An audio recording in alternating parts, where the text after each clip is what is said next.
नमस्कार। आइए कहानियाँ जीवन की में आज सुनते हैं एक कहानी जिसका शीर्षक है औरत एक रात है और लिखा है इसे मालती जोशी जी ने। यह शायद 5वीं या 6ठी बार हुआ है। रीमा की शादी लगते लगते रह गई थी। हर बार की तरह इस बार भी बहुत आश्चर्य हुआ था। पता नहीं लड़की के भाग्य में क्या है, वरना हम लोग तो हमेशा यही सोचते थे कि इसे तो कोई भी हाथों हाथ ले जाएगा। सुंदर है, स्मार्ट है, फर्स्ट क्लास एमकॉम है, बैंक में नौकरी है, मतलब यह कि आजकल के लड़के जो कुछ चाहते हैं वह सब कुछ उसके पास है। फिर पता नहीं बात कहाँ अटक जाती है। इस बार भैया का जो पत्र आया है बिल्कुल रुआंसा है। सीमा, मैं तो तंग आ गया हूँ। तुम यकीन नहीं करोगी कि इस चक्कर में कितना रुपया, कितनी छुट्टियां बर्बाद कर चुका हूँ, फिर भी बात नहीं बनती। उधर अम्मा सोचती है कि मैं हाथ पर हाथ धरे बैठा हूँ। तुम ही बताओ मैं क्या करूँ। इस बार तो पूरी आशा थी, पक्का विश्वास था। उन्होंने कुंडली मंगवाई थी, वह 16 आने मिल गई थी। फिर माँ बाप जाकर रीमा को देखाए, उन्हें पसंद आ गई तो लड़के को ग्रीन सिग्नल दे दिया। लड़का अपनी दोनों बहनों के साथ उसे देखने गया। उस परेड में भी वह पास हो गई। फिर उन्होंने मुझे एक लंबी चौड़ी लिस्ट थमा दी। अपनी हैसियत की परवाह न करते हुए मैंने उस पर भी हामी भर ली। सोचा कि अब 28 की हो चली है रीमा, और कितने दिन इंतज़ार करेंगे। एक बार शादी हो जाए फिर कर्ज भुगतते रहेंगे। पर कल अचानक उनका खेद भरा पत्र आ गया है। फ़ोटो भी उन्होंने लौटा दिया। मेरी तो कुछ समझ में ही नहीं आ रहा है। अम्मा तो यही समझेंगी कि मैंने लेन देन के मामले में हाथ खींच लिया है। सच, मैं तो तुम दोनों की शादी करते करते हाँफ गया हूँ।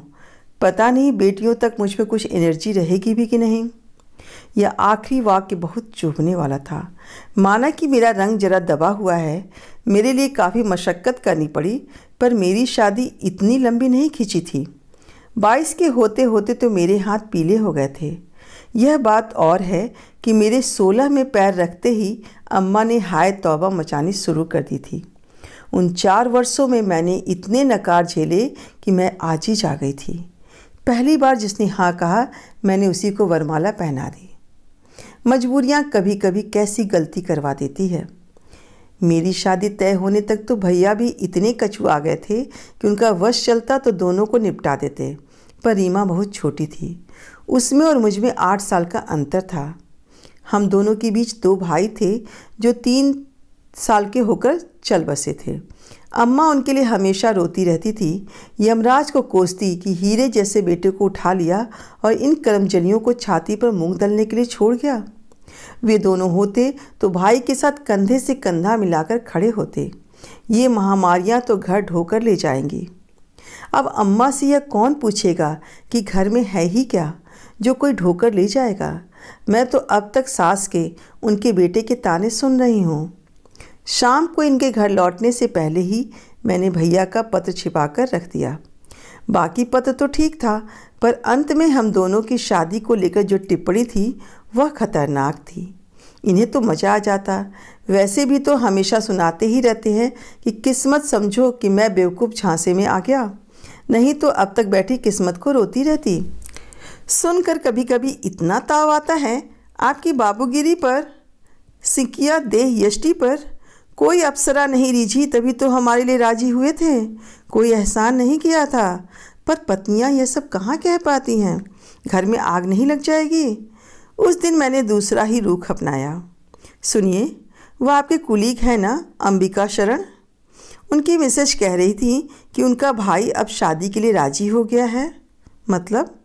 मतलब यह कि बहनों की वजह से अब तक कुंवारा बैठा हुआ था, अब सब निपट गई हैं तो शादी कर रहा है। 32 साल का है, सेल्स टैक्स में इंस्पेक्टर है। तो क्या रीमा के लिए बात कर लें। वे अपनी कंजी आंखों को बारीक करके मुझे घूरने लगे। ऐसे क्या देख रहे हो। क्या हम लोगों का कोई फ़र्ज नहीं बनता। अकेले भैया ही हलकान होते रहेंगे। प्लीज़ आप बात कीजिए ना। वह एकदम फट पड़े। उस पटाखा लड़की के लिए बात करने जाऊंगा। इम्पॉसिबल। दूसरों के घर में महाभारत करवाने का पाप मैं अपने सिर कभी नहीं लूँगा। कैसी बातें करते हैं, बस जो मुंह में आया कह देते हैं। रीमा पटाखा कैसे हो गई। वह कौन सा महाभारत करवाती है। आज तक किसी से उसकी लड़ाई नहीं हुई। घर परिवार में, गली मोहल्ले में, दफ्तर में सब उसकी तारीफ़ करते हैं। अगर इतनी ही अच्छी है आपकी बहन तो अब तक एक अदद दूल्हा क्यों नहीं जुटा पाई? बेचारे भैया को क्यों परेशान किया जा रहा है? इतनी बड़ी लड़कियों को तो खुद घर वर ढूंढ लेना चाहिए। घर वालों को इस तरह बेजार करना गलत है। अरे उन्हें थोड़ा आराम करने दो। 4-5 साल बाद फिर उन्हें चीनू मीनू के लिए जूते चटकाने हैं। अलग ढंग से ही सही, ठीक यही बात भैया ने अपने पत्र में लिखी है। क्या सचमुच बहनें भाई पर इस कदर भार होती हैं? मुझे तो रोना ही आ गया। इनसे कहा, देखिए आपको कुछ नहीं करना है तो मत कीजिए, पर उल्टा सीधा मत बोलिए। वे लड़कियां अलग होती हैं जो अपने आप शादी तय कर लेती हैं। मेरी बहन वैसी नहीं है। तुम्हारी बहन कैसी है यह मैं खूब जानता हूँ। अब ज़्यादा मुंह मत खुलवाओ। क्या मतलब? लेकिन मतलब समझाने के लिए वो घर में रुके ही नहीं। चप्पल पहनकर सीधे हवाखोरी को निकल गए। जब तब मेरे पीहर वालों पर फप्तियाँ कसना यह उनका प्रिय शगल है। हर बार खून का घूंट पीकर रह जाती हूँ मैं। लड़ने की शक्ति होती तो मैं भी इनके घर वालों को 100 विशेषण दे सकती थी, पर वहीं तो मात खा जाती हूँ। बस उसी घड़ी को कोसती रह जाती हूँ जब मैंने इस रिश्ते के लिए हाँ की थी। मैं और मेरा पूरा परिवार इनके मजाक के पात्र हैं। मुझे तो दर्जनों नाम दे रखे हैं। कभी बच्चों का भी लिहाज नहीं करते। रीमा का कभी नाम नहीं लेंगे, हीरोइन कहेंगे या मिस इंडिया। अम्मा को ललिता पवार कहते हैं। उनकी नज़रों में भैया तो एकदम लल्लू प्रसाद हैं। भाभी को इंदिरा गांधी का खिताब मिला हुआ है। कहते हैं तुम्हारे घर में वही तो एक मर्द है। यह बात वाकई सच है। एक भाभी ही तो हैं जो इन्हें ठिकाने लगाती हैं, इनकी ज़बान को लगाम देती हैं और किसी को तो ये घास नहीं डालते। उस दिन भाभी का पत्र आया था, 22 जुलाई को रेणु जी की शादी है, आप ज़रूर आइएगा। मैं तो हैरान रह गई। रेणु मेरी चचेरी बहन है, उसकी शादी होगी तो इंदौर में होगी। उसके लिए भाभी शहडोल से निमंत्रण क्यों भेज रही हैं? कहीं ऐसा तो नहीं शादी शहडोल से हो रही हो? पर पत्र में कहीं इसका उल्लेख नहीं है। बड़ा संक्षिप्त सा पत्र है। मैं तो केवल हैरान होकर रह गई थी। इन्होंने तो बवाल मचा दिया। तुम्हारे चाचा जी ने तुम्हारे भाई को क्या मुख्तारनामा लिख दिया है? दे भी सकते हैं, भैया परिवार के बड़े लड़के हैं, तो वे खुद पत्र लिखते ना। श्रीमती जी को कष्ट क्यों दिया? उन्होंने भी क्या पत्र लिखा है। वाह, पत्र आपके नाम है और लिखा है आप आइए। मतलब और किसी को आने की ज़रूरत नहीं है। अरे कोई बेगैरत ही होगा जैसे निमंत्रण पर जाएगा। अच्छा हुआ जो दूसरे ही दिन चाचा जी का अनुरोध भरा पत्र आ गया। बड़े ही परंपरागत ढंग से लिखा गया था कि अवश्य पधारें। मनुहार की गई थी कि सीमा और बच्चों को भी साथ लाएं। अब तो खुश? वह बस मुस्कुरा दिए। ज़्यादा खुशी का इजहार करते तो उनकी शान में कमी ना आ जाती। अब तो चलेंगे ना? नहीं भाई, छुट्टी कहाँ है? 3-4 सीएल बची है, अभी पूरा साल निकालना है। तुम अकेली हो आओ, बच्चों को भी रहने दो, रीमा की शादी में देखेंगे। मैंने यूं ही बुरा समूह बना लिया, पर मन में राहत की सांस ली। यह साथ होते हैं तो पीहर का आनंद ही नहीं आता। पूरे वक्त इनकी हाजिरी में रहना पड़ता है। जरा से भी ऊंच नीच हुई नहीं कि ये तमाशा खड़ा कर देते हैं। शादी वाले घर में वैसे ही सब लोग इतने व्यस्त रहते हैं कि कोई कहाँ तक ख्याल रखेगा। कितनी बार समझाया है कि अब शादी को 15 साल हो चले हैं, आप कब तक दामाद बने रहेंगे। पर उनका कहना है कि कल को चाहे मेरे दामाद आ जाएं, पर इस घर का तो मैं दामाद ही रहूँगा और उसी ठसक से रहूँगा। एक बात और थी, मैं इस बार एकदम मुक्त रहना चाहती थी ताकि इत्मीनान से भाभी से बात कर सकूं। उनके पत्र का रहस्य अब कुछ कुछ मेरी समझ में आ रहा था। वह ज़रूर मुझसे कुछ कहना चाहती थी, नहीं तो आज तक उन्होंने मुझे कभी पत्र नहीं लिखा। यह पहला पत्र था। सच कहा जाए तो उनके साथ कभी अपनापा महसूस ही नहीं किया। वह बहुत अच्छी हैं, पहली भाभी के बच्चों को भी अच्छे से पाल रही हैं, सब ठीक है। फिर भी उनसे एक दूरी बनी हुई है। वह थोड़ी गंभीर, थोड़ी सिद्धांतवादी और बहुत ही अनुशासन प्रिय है, इसलिए उनसे सहज संवाद स्थापित नहीं हो पाता। उनकी तुलना में कविता भाभी तो एकदम गऊ थी। शादी में भैया भाभी बच्चे सभी आए थे। छोटे अक्षत को तो मैं मुंडन की बात पहली बार देख रही थी, और चीनू मीनू तो इतनी बड़ी हो गई थी कि पहचानी नहीं जा रही थी। चीनू तो एकदम अपनी माँ की प्रतिमूर्ति लग रही थी। सच 4-5 साल बाद तो भैया को इनके लिए भी हाथ पैर मारने होंगे। तब तक भी रीमा कुंवारी बैठी रही तो अम्मा ने तो जैसे मेरे मन की बात पकड़ ली। वैसे भी रेणु की शादी में उनका उदास होना लाजमी था। वह रीमा से 4-5 साल छोटी थी। चीनू मीनू को देखकर अम्मा बोली, 2-4 साल बाद ये दोनों भी अपने अपने घर की हो जाएंगी, पर यह करमजली लगता है यहीं बैठी रहेगी। करमजली हूँ तभी तो सबको जला रही हूँ, रीमा ने तड़प कर कहा। 1000 बार कहा होगा कि अब यह नाटक बंद करो, मुझे भी सुख से जीने दो, भैया भाभी को भी चैन की सांस लेने दो, पर मेरी कोई सुने तब ना। बस अम्मा को तो बहाना चाहिए था। उनका एकालाप शुरू हो गया। मन इतना खराब हो गया कि बस लोग सफ़र से थके हारे आए हैं इसका भी ख्याल नहीं है, बस अपना रोना लेकर बैठ जाएंगे। मैं चुपचाप छत पर चली आई और बरसात के धुले धुले आकाश को देखती रही। पीहर आने का सारा उत्साह ही हवा हो गया। अच्छा ही हुआ जो ये साथ नहीं आए, उन्हें बात करने के लिए मसाला मिल जाता। पीछे आहट हुई तो चौंक कर देखा भाभी थी। अरे मैं तो समझी रीमा है, वह तो बैंक चली गई। अरे मुझसे तो बोली थी कि छुट्टी लेगी, क्या पता बोली शादी तो कल है, आज की छुट्टी क्यों जाया करूं। हाँ सोचा होगा अम्मा की झकझक सुनने से अच्छा है बॉस की बातें सुनना। भाभी फीकी हंसी हंसती, इसीलिए तो यहाँ आने से कतराती हूँ। आते ही रोना शुरू हो जाता है।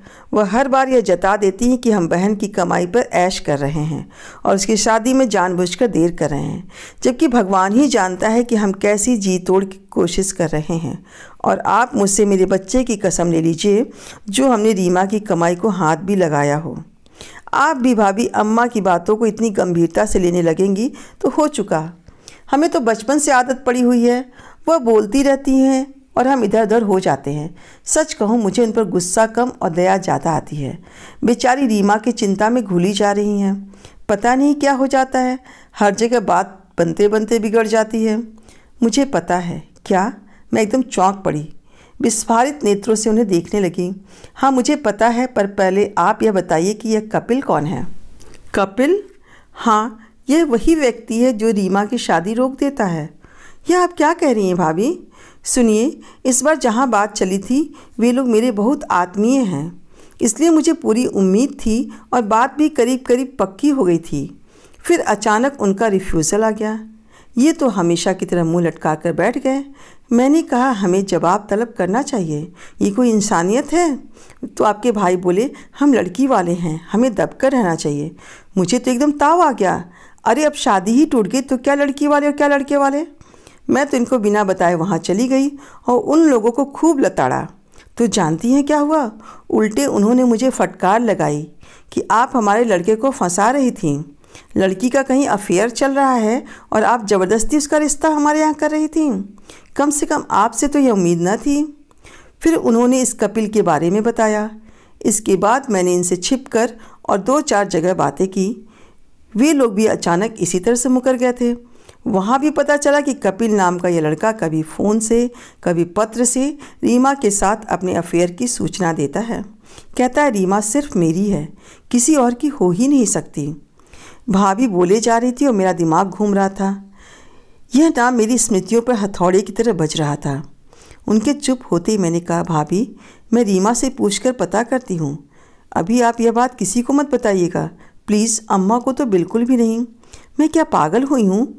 मैं तो बस इतना चाहती हूँ कि आप अपनी बहन से पूछकर मालूम करो कि उनके मन में क्या है। बेकार यहाँ वहाँ धक्के खाने में क्या तुक है। भाभी नीचे उतर गई और मैं वहीं सिर पकड़कर बैठ गई।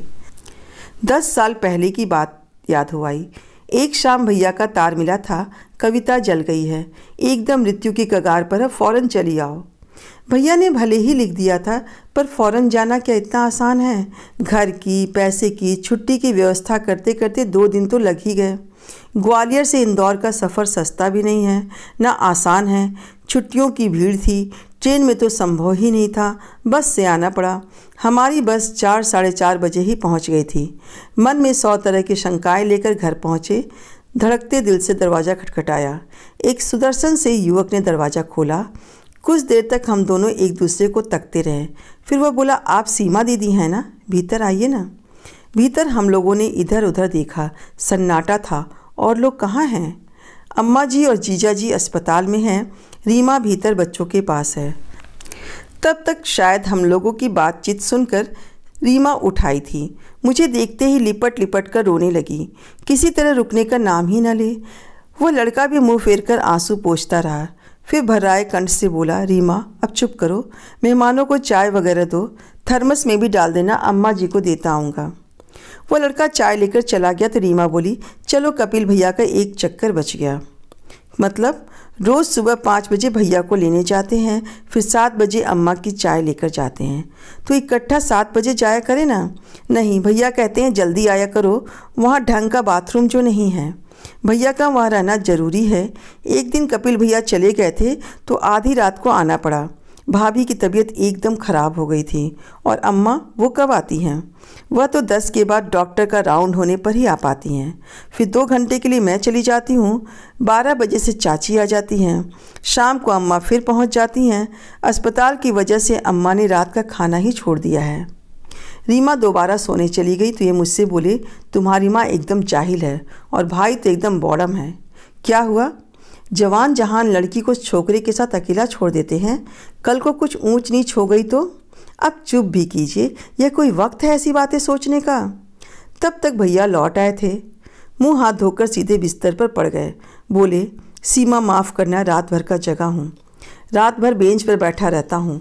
लोग बाग बरामदे में चादर डालकर सो जाते हैं, पर इतनी गंदगी, इतने मच्छर हैं कि क्या बताएं।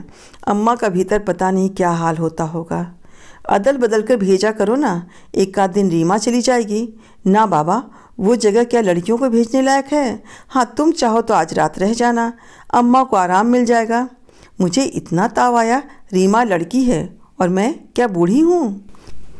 लेकिन रीमा ने अम्मा की जगह नहीं, अपनी जगह मेरी ड्यूटी लगा दी। बोली, कल मेरा पेपर है दीदी, सोचा था 8 दिन का गैप है, वह सब्जेक्ट बाद में पढ़ लूँगी, पर इन 8 दिनों में किताब खोलकर भी नहीं देखी है। आज थोड़ा सा देख लूँगी। सोनू को उसी के जिम्मे छोड़कर मैं गई थी। बाप रे, आज भी उस वार्ड की याद आती तो उबकाई आती है। भैया ने कहा था खाना खा कर जाना, नहीं तो घर लौटकर खा नहीं पाओगी, पर मुझे तो लग रहा था कि मेरा सब खाया पिया बाहर आ जाएगा। और भाभी, उन्हें देखकर तो रोंगटे खड़े हो गए थे। वह कैसे जीवित थी, यही आश्चर्य था। वहाँ एक बुजुर्गवार महिला कह भी रही थी, बेचारी के प्राण बच्चों में अटके हैं, नहीं तो इतनी यातना के बाद क्या कोई जीवित रह पाता है। दूसरे दिन रीमा का पेपर था, 3 से 6 तक। कपिल 2 बजे मुझे अस्पताल से घर छोड़ गया। फिर रीमा को लेकर कॉलेज चला गया। शाम को मुझसे बोला, दीदी इन लड़कियों को ज़रा तैयार कर दीजिए, घुमा लाऊंगा। घूमने के नाम से दोनों हुलस उठीं। अपनी नई नकोर फ्रॉकें उठा लाईं। कुछ दूसरा ले आओ बेटे, अब इस समय ये चमकीले कपड़े पहनना अच्छा लगेगा।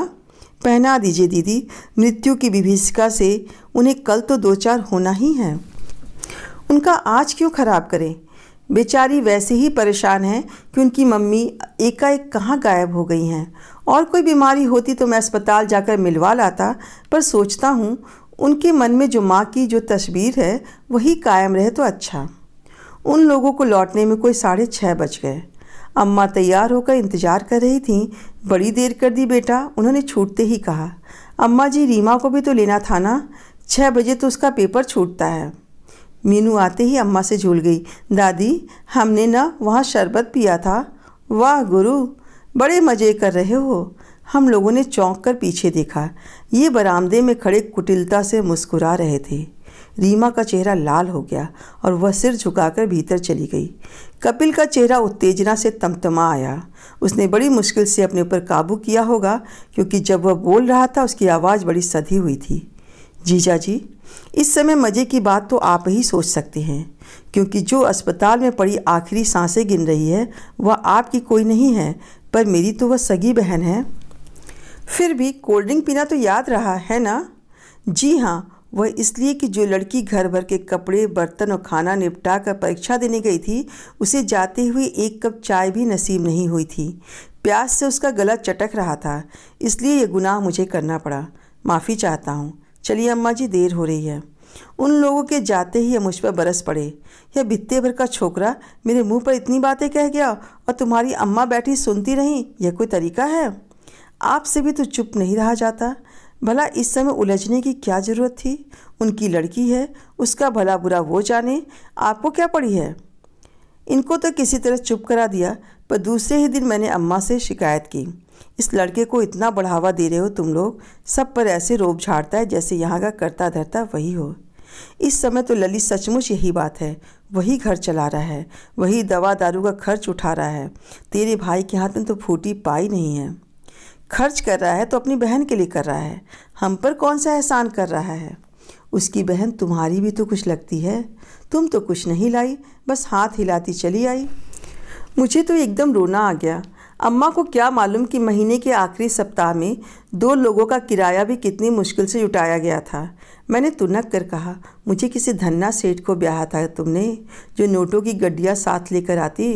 देख बिटिया, अम्मा ने पुचकारते हुए कहा, धन्ना सेठ तो यहाँ कोई नहीं है, न तुम न हम न वे लोग, बस समझ की बात होती है। उसके बड़े भैया और भाभी भी आए थे और झाँक कर चले गए, कानी कौड़ी तक खर्च नहीं की। माँ तो बेचारी खटिया पर पड़ी है। यही लड़का है जो खबर लगते ही भागा चला आया था और तब से लगा हुआ है। दवा दारू तो कर ही रहा है, 25-50 का रोज़ पेट्रोल भी डलवाता है। शायद इसीलिए भैया ने स्कूटर सौंप रखा है ताकि अपने आप भरता रहे। इसके बाद सारे माहौल से ही मुझे वितृष्णा हो गई। खाना भी खाती तो लगता किसी से भीख ले रही हूँ। अच्छा ही हुआ जो भाभी ने ज़्यादा प्रतीक्षा नहीं करवाई। उसी शाम उन्होंने आंखें मूंद ली। अम्मा कोई 6 महीने तक इंतजार करती रही कि वे लोग दोबारा रिश्ता लेकर आएंगे। भाभी 4 बहनों में सबसे बड़ी थी, तीसरी की शादी हो चुकी थी, चौथी अभी पढ़ रही थी, नंबर 2 अभी कुंवारी थी। उसके पैरों में खोट था और वह लचक कर चलती थी। अम्मा ने मन को समझा लिया था कि दुहाजू बेटे के लिए इतनी खोट बर्दाश्त की जा सकती है। उसके आने से बच्चों की ओर से भी थोड़ा निश्चिंत हुआ जा सकता है। पर अम्मा प्रतीक्षा करती रह गई और वहाँ से कोई संदेश नहीं आया। हार कर अम्मा ने पहल की तो उन्होंने टका सा जवाब दे दिया। उनके बड़े भाई ने साफ कह दिया था कि एक बार गलती कर दी थी, अब उसे दोहराएंगे नहीं।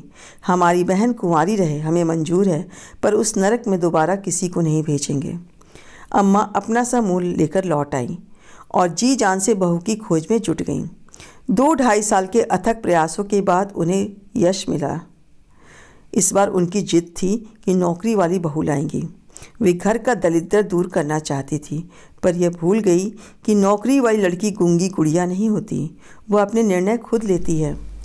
नई वाली भाभी ने आते ही ऐलान कर दिया कि ये बच्चे अगर मुझे पालने हैं तो मैं अपने ढंग से पालूंगी, किसी और का दखल मुझे मंजूर ना होगा। और वह सिर्फ यह कहकर ही नहीं रुकी, बच्चों को अपने साथ शहडोल ले गई। हम लोग उनके इंदौर स्थानांतरण की बाट जोह रहे थे, उन्होंने पता नहीं किस तरकीब से भैया को भी वहाँ बुला लिया। अम्मा खून का घूंट पीकर रह गई। इस बीच रीमा पढ़ती रही, घर संभालती रही, बच्चे पालती रही।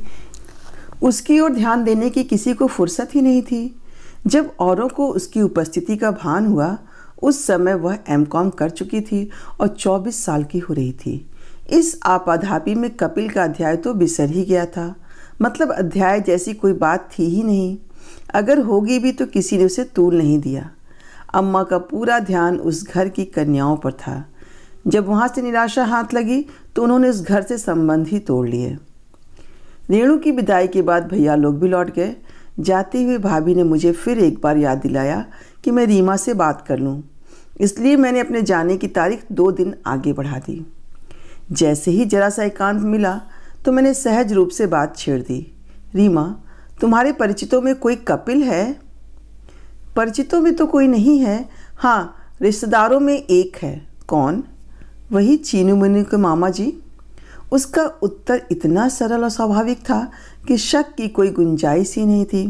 फिर भी मैंने उसे कुरेदा, उन लोगों की मेरा मतलब है कोई चिट्ठी पत्री आती है?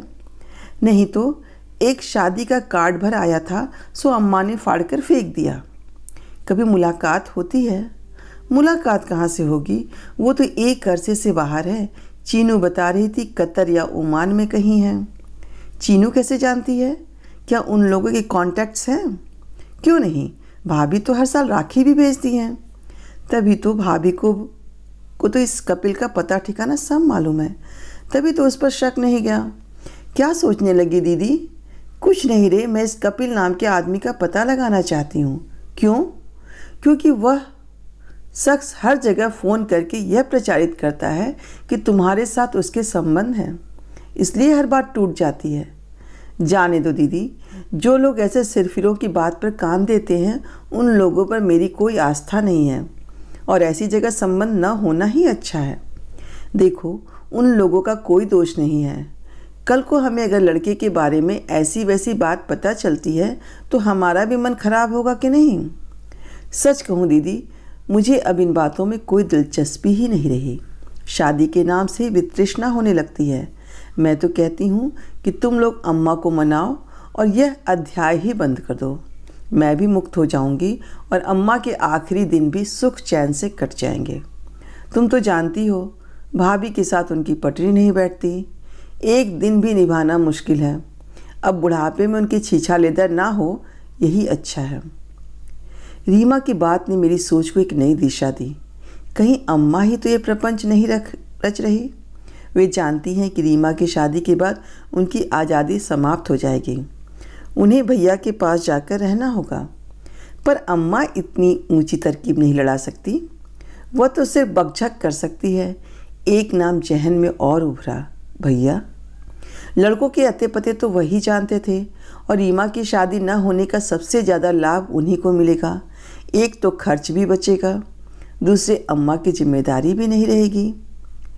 लेकिन यही करना होता तो वे इतनी उठापटक क्यों करते हैं? हाथ पर हाथ धरे बैठे न रहते हैं। दोपहर में अम्मा को फिर से दौरा पड़ा। अपने दिवंगत पुत्रों को रो रो कर याद कर रही थी। अरे वे होते तो कहती कि दोनों लड़के मिलकर इस लड़की को पार लगाओ रे। बड़े को तो किसी की चिंता नहीं है, बस बीबी का पल्लू पकड़े पकड़े घूम रहा है। यह लड़की कुंवारी रह जाएगी तो मैं सुख से मर भी ना पाऊंगी। रीमा ने मेरे लिए आधे दिन की छुट्टी ले ली थी। उसके घर आते ही नाटक शुरू हो गया। दीदी, बस इसीलिए मैं घर में नहीं रुकती हूँ। मुझे देखते ही जैसे इन्हें अटैक आने लगता है। बेकार में भैया भाभी को कोसती रहती हैं। अपने तय बेचारे इतनी कोशिश तो कर रहे हैं, अब भाग्य में नहीं है तो वे क्या कर लेंगे। अरे वाह रे भैया की लाडली, दुनिया में और भी तो लड़कियां हैं, उनकी शादी कैसे होती है?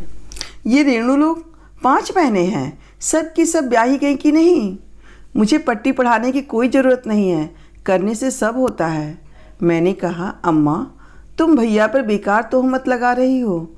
वह तो जी जान से लगे हुए हैं, पर कोई है जो लड़के वालों के कान भर देता है। हमारी तो किसी से दुश्मनी नहीं है, फिर कौन हो सकता है?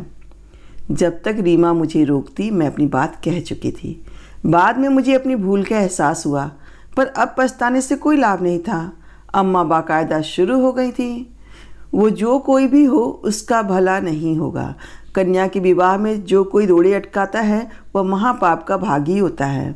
उसकी सातों पीढ़ियां नरक में जाएंगी, उसके पुरखों को पानी नहीं मिलेगा, उसके पूरे शरीर पर कोढ़ फूटेगा। बस करो अम्मा, रीमा चीखी।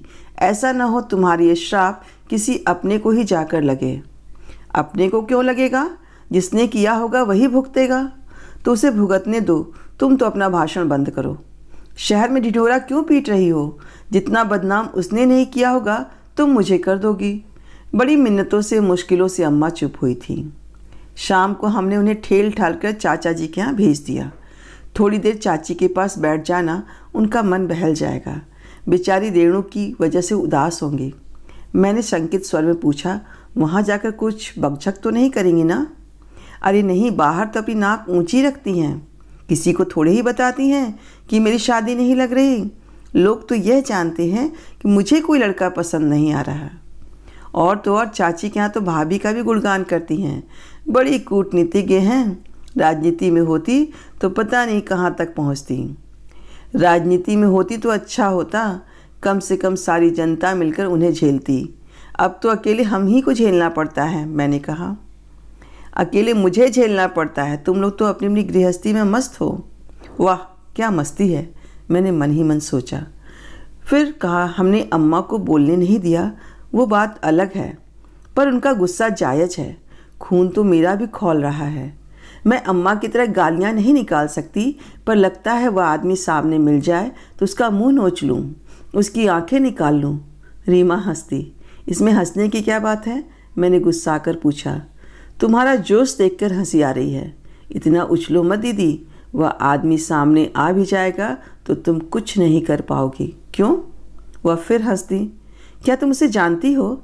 मैंने शंकित स्वर में पूछा। हाँ, जानती हूँ। नाम बताओ। मैं तो बता दूंगी, पर तुम वह नाम ले नहीं पाओगी। पल भर को मेरा खून जैसे जम गया। धड़कते दिल से मैंने पूछा, तुम्हारा मतलब? हाँ, मेरा मतलब वही है जो तुम समझ रही हो। तुम्हें बताना नहीं चाहती थी, पर तुम्हारा जोश देखकर रहा नहीं गया। लेकिन वे ऐसा क्यों करेंगे? क्योंकि उन्होंने मुझे धमकी दी थी, चैलेंज दिया था कि वे कभी मेरी शादी नहीं होने देंगे, दरवाजे पर आई हुई बारात भी लौटा देंगे। इधर कुछ दिनों से मुझे शक हो रहा था, पर जब तुमने कपिल का नाम लिया तो विश्वास हो गया कि यह उन्हीं का काम है। कपिल के नाम का इतना घिनौना इस्तेमाल वही कर सकते हैं। प्लीज़ मुझे ज़रा खोल कर बताओ, मेरी समझ में कुछ भी नहीं आ रहा है। सुन सकोगी? जब यह धक्का झेल लिया है तो वो भी झेल लूँगी। वह धक्का इतना आसान नहीं है। खैर, मैं एक बार छुट्टियों में तुम्हारे यहाँ आई थी, याद है? एक ही बार तो आई थी, याद क्यों नहीं होगा? मैं तो एक बार में ही तर गई, दूसरी बार तो आने की हिम्मत ही नहीं रही। कुछ बताओगी भी? हाँ तो सुनो, तुम्हें याद है हम लोग छत पर सोते थे।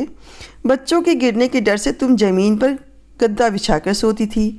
अगल बगल मेरी और जीजा जी की खटिया लगती थी, एक इस पार एक उस पार। फिर उस दिन शायद सोनू को बुखार था, पता नहीं कब आधी रात को तुम उसे लेकर नीचे चली गई।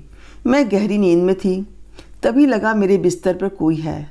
पहले तो सोचा मोनू होगा, पर उसका शरीर तो इतना भारी नहीं हो सकता। करवट बदल कर देखा तो मेरी घिघी बंध गई। लगा जैसे एक दैत्य मेरी छाती पर चढ़ा आ रहा है। मैंने चीखना चाहा, पर गले से आवाज़ नहीं निकली। फिर मैंने पूरी शक्ति लगाकर उन्हें इतनी ज़ोर से धक्का दिया कि वह फुटबॉल की तरह उछलकर नीचे जा गिरे। पता नहीं मुझ में उस समय इतनी ताकत कहाँ से आ गई थी। अगर उस दिन नीचे तुम्हारा गद्दा न बिछा होता तो उनकी 2-4 पसलियाँ जरूर टूट जाती। मैं दोनों हाथों से कलेजा थाम कर उसकी कहानी सुन रही थी। वह रात मेरी आंखों के सामने साकार हो रही थी और मेरे रोंगटे खड़े हो गए थे। क्षण भर को वह भी हतप्रभ रह गए थे। दूसरे ही क्षण वह फुफकार उठे। उनकी आंखों से आग बरस रही थी। दांत पीसते हुए बोले, कपिल के साथ तो खूब मज़े किए थे, अब हमें नखरे दिखाए जा रहे हैं। तब तक मैं भी संभल गई थी और खटिया से उतरकर खड़ी हो गई थी, पर मुझे भागने की राह नहीं मिल रही थी, क्योंकि वह रास्ते में खड़े हुए थे। उनकी मुद्रा एकदम आक्रामक हो गई थी। डर की मारे मेरा खून सूख गया था। फिर भी मैंने हिम्मत बटोर कर कहा, जीजा जी, आप एक कदम भी आगे बढ़े तो मैं छत से कूद जाऊंगी। मेरी धमकी काम कर गई। पल भर को वह सोच में पड़ गए। मैंने उनकी असावधानी का फ़ायदा उठाया और सीढ़ियाँ फलांगती हुई नीचे पहुँच गई। सुबह जब वह नीचे उतरे तब भी अपमान का दंश नहीं भूले थे। मुझसे बोले, बड़ी सती सावित्री बनती हो, देखना मैं तुम्हें बदनाम कर दूंगा, तुम्हारी शादी नहीं होने दूंगा।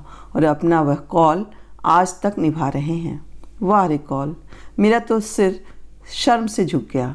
लगा कि अब इस लड़की के सामने मैं कभी आंख नहीं उठा पाऊंगी। पति नाम के उस प्राणी के प्रति मन में श्रद्धा कभी नहीं उपजी थी, अब उस अश्रद्धा में तिरस्कार भी घुल गया था। मैं तो हैरान थी कि इतनी बड़ी बात रीमा इतने दिन मन में कैसे छिपाई रही। मैं होती तो मेरी छाती ही फट जाती। मैंने यही बात उससे कही तो बोली, किससे कहती बताओ तो? अम्मा से कहना, अपनी ही फजीहत करवाना था। भैया तो खुद अपनी परेशानियों में उलझे हुए थे, तुमसे कहने का सवाल ही नहीं था। मैं तो आज भी ना कहती, पर जब देखा कि यह आदमी खुद ओट में रहकर एक शरीफ आदमी के नाम पर कीचड़ उछाल रहा है तो मुझे ताव आ गया। लेकिन मुझे ऐसा नहीं करना चाहिए था दीदी, व्यर्थ ही तुम्हारे जीवन में जहर घोल दिया। तुम क्या सोचती हो मेरे यहाँ अमृत बरसता है? मैं तो रोज़ जहर के घूंट पीती हूँ, एक बूंद और सही। पर मेरी समझ में यह नहीं आता कि उन्हें कपिल से इतनी चिढ़ क्यों है, बार बार क्यों उसका नाम लेते हैं। शायद इसलिए कि कपिल से मैं हंस बोल लेती थी, जबकि उनसे हमेशा कतरा कर चलती थी। पर सच कहूँ दीदी, कपिल से कभी डर नहीं लगा। उसने कभी मेरे विश्वास की हत्या नहीं की। पहले तो कभी एक आध दिन के लिए आया होगा, पर भाभी के अंतिम दिनों में वह पूरे 10 दिन हमारे साथ रहा। वह मुझे पढ़ाता था, मेरे साथ छोटे छोटे काम करवा लेता था, स्कूटर पर लाता ले जाता था, पर उसने कभी कोई गलत हरकत नहीं की। और जीजा जी की उपस्थिति में मैं हमेशा सहमी सहमी सी रही। लगता था जैसे यह शख्स मौके की तलाश में है, दांव लगते ही मुझे दबोच लेगा। तुम्हारी शादी के वक्त तो मैं इतनी बड़ी भी नहीं थी, फिर भी मुझे उनकी आंखों से डर लगता था जैसे मुझे खा ही जाएंगे। भैया ने भी इन चीज़ों को मार्क किया था। कविता भाभी को तो उनके सामने पढ़ने ही नहीं देते थे। मुझे भी अम्मा चाय या साबुन आदि लेकर उनके पास भेजती तो झल्ला जाते। लड़की को चैन से पढ़ने क्यों नहीं देती, मुझसे कहो ना क्या काम है। एक आध बार उन्होंने मुझसे भी कहा, रिम्मी इस शख्स से ज़रा दूर ही रहा करो, अम्मा को तो कुछ अक्ल है नहीं, इसलिए तुमसे कह रहा हूँ। वो जो एक मुहावरा है ना, धरती फट जाए और मैं उसमें समा जाऊँ, शायद ऐसे ही मौक़ों के लिए बना होगा। मुझे लगा कि इतनी शर्म, इतनी ग्लानि लेकर मैं कहाँ मुँह छुपाऊँगी। पति के लिए ऐसे फ़िक्रे सुनने से तो अच्छा ही था। दीदी प्लीज़, रीमा मुझे झकझोर रही थी। क्षण भर को शायद मैं एकदम पत्थर बन गई थी, क्योंकि वह बार बार पूछ रही थी, दीदी तुम ठीक हो ना? प्लीज़ इधर मेरी तरफ देखो, तुम्हारी तबीयत ठीक है ना? मुझे कुछ नहीं हुआ है रे, मेरी चिंता मत कर, मैंने सूखी हंसी हंसकर कहा।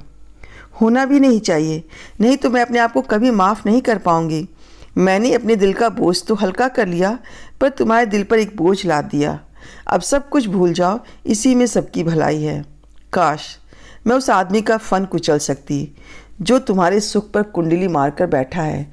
काश मैं उसका विष दंत तोड़ सकती। मैंने कहा ना दीदी, अब सब कुछ भूल जाओ, समझ लो कि जो कुछ तुमने सुना वह एक कहानी थी, उसी को दिल से लगा के बैठ जाओगी तो जीना मुश्किल हो जाएगा। मैं सब कुछ भूल सकती हूँ रिम्मी, पर यह कैसे भूल जाऊँ कि वो मेरे बच्चों के पिता हैं। इस बात को भूलने की कोशिश नहीं, याद रखने की ज़रूरत है, ताकि तुम्हारा घर सलामत रहे, बच्चों के सिर पर माँ बाप दोनों का साया बना रहे। So forget and forgive, forgive and forget. तुमने मेरी बात को ठीक से समझा नहीं है रीमा। मैं सब कुछ भूल भी जाऊँ तो भी इस सत्य को नहीं बदल सकती कि वे मेरे बच्चों के पिता हैं। उनकी धमनियों में भी वही खून है, उस खून में पिता के संस्कार भी तो उतरे होंगे।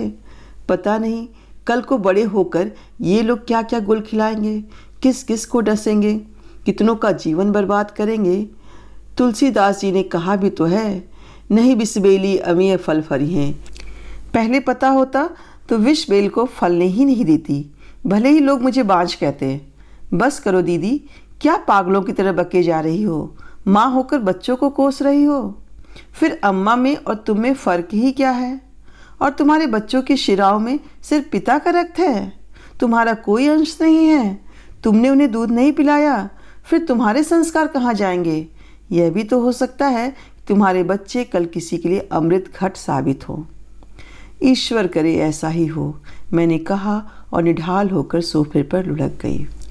औरत तो रात ही होती है जो सुबह की प्रतीक्षा में अंधेरे को पीती रहती है, लेकिन कब तक? तो अभी आप सुन रहे थे मालती जोशी जी की कहानी औरत एक रात है। ऐसी ही अन्य कहानियों को सुनने के लिए जुड़े रहें मेरे चैनल कहानियाँ जीवन की के साथ। तो मिलते हैं अगले वीडियो में एक नई कहानी के साथ। तब तक अपना ख्याल रखिए, सुरक्षित रहिए, खुश रहिए और जीवन में आगे ही आगे बढ़ते रहिए। आप सभी का बहुत बहुत धन्यवाद।